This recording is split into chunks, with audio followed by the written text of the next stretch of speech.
तो सबसे पहले है कि ये दौरा की बीमारी या एपिलेप्सी ये क्या चीज़ है। इस सबसे जो कॉमन इसमें एक अलामत होती है वो ये कि इंसान वक्ती तौर से बेहोश हो जाता है, उसका जिस्म अकड़ सकता है, उसको जिस्म में झटके लग सकते हैं, उसकी ज़बान कट सकती है, कपड़ों में पेशाब निकल सकता है। आम तौर से इसका दौरानिया 2 से 3 मिनट होता है। उसके बाद अक्सर औक़ात मरीज़ को इसके बारे में कुछ पता नहीं चलता, कुछ याद नहीं रहता। इसके अलावा भी बहुत सारी इसकी अक़साम हैं, लेकिन आम तौर से कॉमनली इसके झटके एक सबसे बड़ी इसके अंदर एक ख़ास जो मेन इसकी जो सिम्पटम होता है।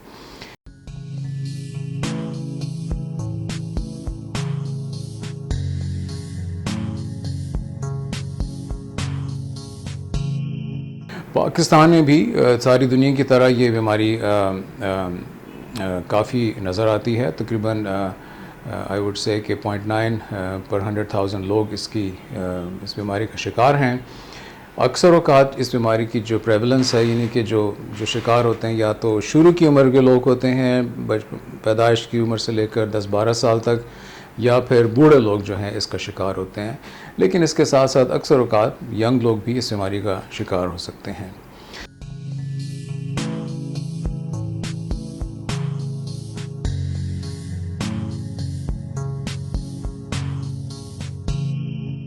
उसके बाद सवाल ये कि आया कि जैसे मैंने पहले अर्ज़ किया कि क्या ये बीमारी ट्रीटेबल है कि नहीं है। तो ये बीमारी बिल्कुल काबिल इलाज है।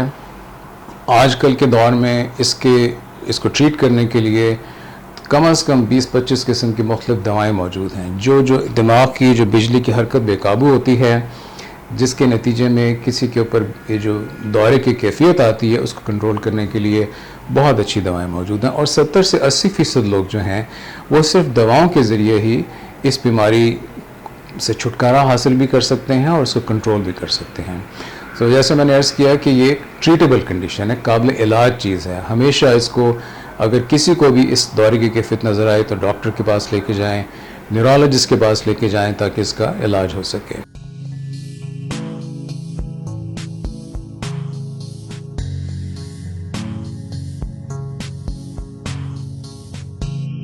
सवाल है कि इसके साइन एंड सिम्टम्स क्या आते हैं। कुछ तो हमने पहले भी इसके बारे में बात की, लेकिन जो सबसे ज़रूरी चीज़ है कि ये अचानक होता है। बेहोशी की कैफियत आ सकती है, इंसान को जिस्म अकड़ सकता है, उसको झटके लग सकते हैं, वो ज़मीन पे गिर सकता है, मुंह से झाग बह सकती है, राल मुंह से निकलती है, कपड़ों में पेशाब निकल सकता है, ज़बान कट सकती है। और कभी कभी इसके मुख्तलिफ़ किस्म के दौरे भी होते हैं, जिस तरह बच्चों में कभी जिसको हम स्टेयरिंग स्पेल्स कहते हैं, यानी कि वो थोड़ी देर के लिए बिल्कुल बेकाबू हो जाते हैं। सामने स्टेयरिंग स्पेल्स भी होते हैं कि थोड़ी देर के लिए वो सामने देखना शुरू करते हैं, उनको कुछ सुझाई नहीं देता। तो ये सबसे इसकी कॉमन किस्म के सिम्टम्स हैं।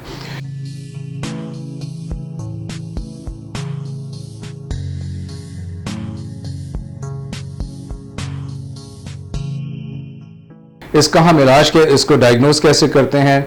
एक तो ये कि सबसे बड़ी बात है कि हम मरीज़ से हिस्ट्री लेते हैं। तो आप लोग के आमतौर से डॉक्टर्स इसको वाकई नहीं देख पाते, क्योंकि ये घरों में होता है या बाहर कहीं होगा या दफ्तर में होगा या कहीं खेत में हो जाएगा कहीं, तो हम लोग नहीं देख पाते। इसलिए हम लोगों से इसकी हिस्ट्री लेते हैं कि अक्सर में क्या हुआ। तो आजकल तो वीडियो कैमरास तकरीबन हर टेलीफोन में मौजूद होते हैं। तो हम अक्सर लोगों से कहते हैं कि भाई अगर ये ऐसी कैफियत आ रही है तो उसको वीडियो बना लें। तो हमारे लिए वो इन्फॉर्मेशन सबसे क्रूशल और सबसे अहम होती है। उसके बाद हम मरीज़ का मुआयना करते हैं, कभी कभी कुछ टेस्ट भी करते हैं, जिसमें एक दिमाग की पट्टी, जिसको इंग्लिश में इलेक्ट्रोएंसेफेलोग्राम कहते हैं, EEG कहते हैं, वो भी किए जाते हैं। दिमाग का CT स्कैन या MRI स्कैन भी करते हैं, देखने के लिए खुदा न खास्ता दिमाग में कोई सीरियस बीमारी, कोई कैंसर, कोई ट्यूमर, कोई ऐसी चीज़ मौजूद तो नहीं है।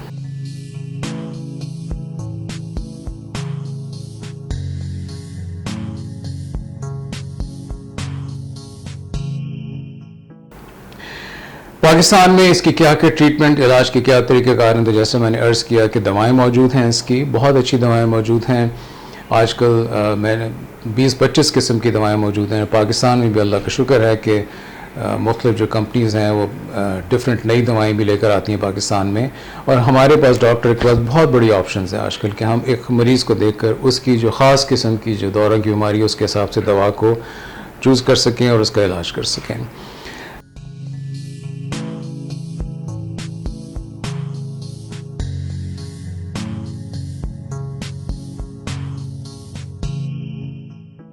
क्या एपिलेप्सी के लोग एक नॉर्मल लाइफ गुजार सकते हैं?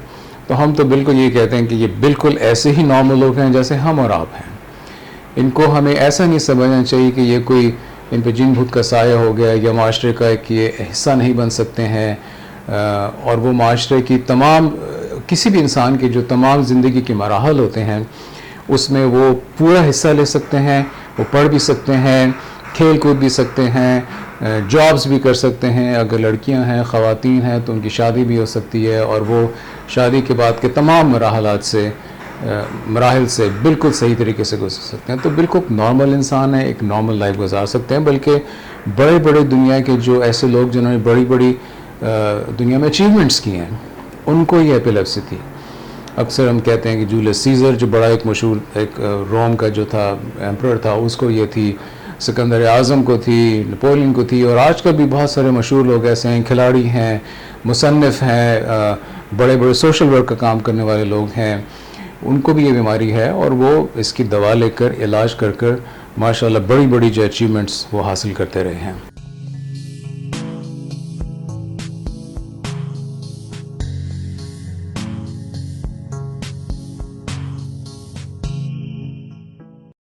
और पाकिस्तान में सबसे बड़ा जो चैलेंज हमें दरपेश होता है वो ये होता है कि एक तो मरीज़ दवा मुस्तकिल तौर से ले पाते हैं कि नहीं ले पाते हैं, और दूसरा जो सबसे बड़ा चैलेंज है वो ये है कि लोगों की एक्सेप्टेंस इस चीज़ के लिए कि लोग इसको एक नॉर्मल इंसान, इसके मरीज़ को नॉर्मल इंसान की तरह लें, उनको एक सही तरीके से एक्सेप्ट करें। जैसे हम ब्लड प्रेशर की बीमारी है या शुगर की बीमारी के मरीज़ को एक्सेप्ट करते हैं कि ठीक है ये तो एक नॉर्मल बीमारी है जिसकी दवाएं लोग खा रहे हैं और चल रहे हैं, ऐसा ही एपिलेप्सी के मरीज़ को भी हमें एक्सेप्टेंस देनी चाहिए कि बिल्कुल नॉर्मल लोग हैं।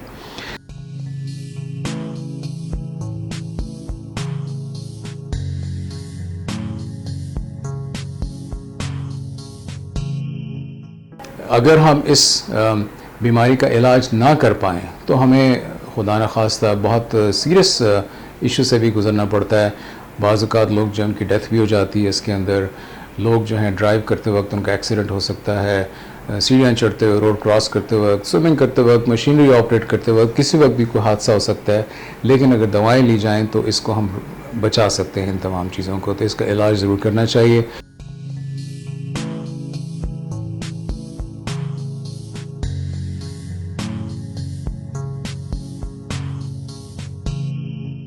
और आखिर में मेरा ये मैसेज ये है कि एपिलेप्सी एक काबिल इलाज मर्ज़ है, इसका इलाज करवाना चाहिए। ऐसे लोग हमारे माशरे का एक नॉर्मल हिस्सा हैं, उनको हमें अपना ही समझना चाहिए और उनको बिल्कुल एक माशरे का नॉर्मल हिस्सा समझते हुए वो बिल्कुल एक नॉर्मल इंसान की तरह अपनी ज़िंदगी भी गुजार सकते हैं, अपनी ज़िंदगी में तमाम मराहिल को अचीव कर सकते हैं, हासिल कर सकते हैं। तो उम्मीद है कि ये तमाम चीज़ें आपके लिए एक फ़ायदेमंद चीज़ साबित होंगी, आप ख़ुद भी इसको समझें और आगे भी फैलाएँ। शुक्रिया।